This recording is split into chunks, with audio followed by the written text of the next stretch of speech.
Hey gang, I'm Luke and welcome to Down from the Attic, Modern Classics. A few months ago I looked at some of my all-time favourite toys, Tommy's mechanical ball bearing games, and at the end of that week I lamented that those sorts of toys really aren't manufactured anymore. Well, turns out I was wrong.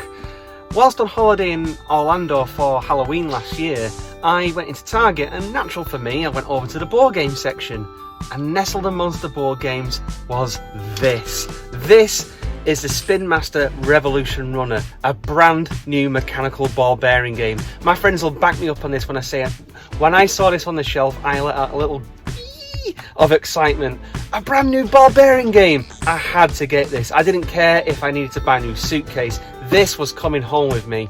So without further ado, let's take a look at this thing. First off, this thing is a contained unit, which if you've watched my previous reviews on Ah and Ya, I really love. No chance of that ball ever going missing. If you're thinking this looks complicated, you'd be bang on the money. It's a very involved and complicated route. But this is the game stationary. Flick the switch on the underside and... well, that certainly complicates things, doesn't it? Look at this thing, it's absolutely mesmerising to look at. The spiral in the centre, the little jumping hoops, the swinging bucket, the fact that two hoops spin in opposite directions. This is an exceptionally well thought out and designed toy. Really, who'd not want to have a go on this once they'd seen it in action? Be warned though, this is by far and away the most difficult ball bearing game I have ever played. So, starting off, roll the ball up and into the start position and we're on our way.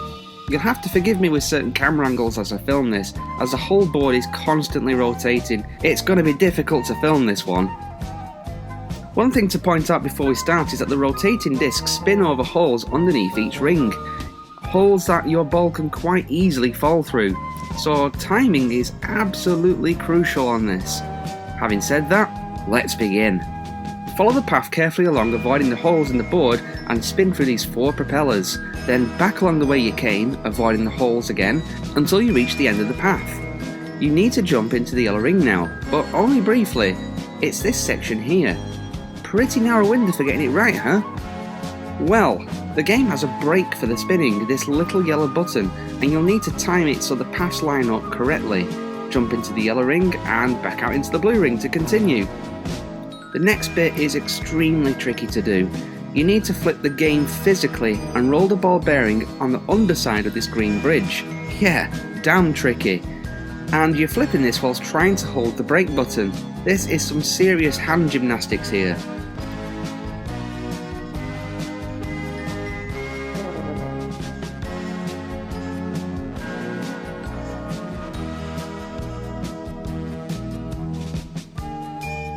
Down on the other side, you'll then roll onto these green sections, rolling along the track and dropping down onto the lower tracks. Pretty neat.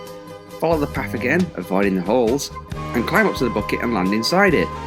As the discs spin, the top of certain parts will tip the bucket over and into the green section, and this is the bit where I've failed and sworn at this game so many times. This bit is insanely difficult. Your ball has to ride along the lip edge of this green section, and it's not easy. And this is made more difficult by the fact that no matter where you apply the brake and stop the discs, there will always be a hole there for you to fall into. You have to be supremely careful with control to navigate to the arch.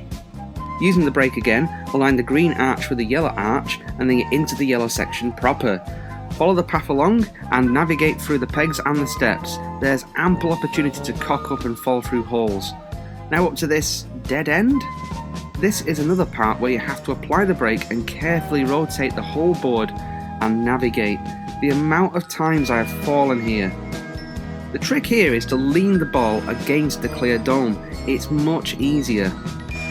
Follow the snaking path, and again you'll need to time it perfectly to line up this chute to the middle section of the board, the spiral, and I mean perfectly. Once you're here, you'd think it was simple to just wind the ball up to the spiral and done? Wrong. So wrong. If you're not quick enough, the ball will roll to the bottom of these ramps and these little nubs will ping the ball into a hole. This game really makes you work for the win. And sinking that ball into the centre socket is supremely satisfying.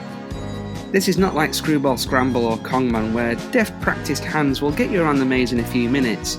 You will fail and fail and fail at this. It took me 50 minutes to beat it the first time around. And if you're thinking this is not enough of a challenge, well, the game's got you covered. The switch on the underside has 4 different speed settings. You can have it going as slow as this, or you can have it going as mental as this, and this is a real challenge. I've done it, but it's not easy. The game also has a few areas where you can jump the track and skip ahead. Not a flaw as such, but those who are wanting a perfect run, it can be annoying. I'm just so happy that something like this exists today. Spin Master that made this also made the Perplexus, a spherical ball bearing game that's been around for nearly 20 years or so, but this is something special. If you like these sorts of games, you absolutely should pick this one up, but be prepared to be challenged. This one will relentlessly kick your ass, but you'll have fun with it anyway. Well, I'm Luke, thanks again for watching, and I'll talk to you again soon.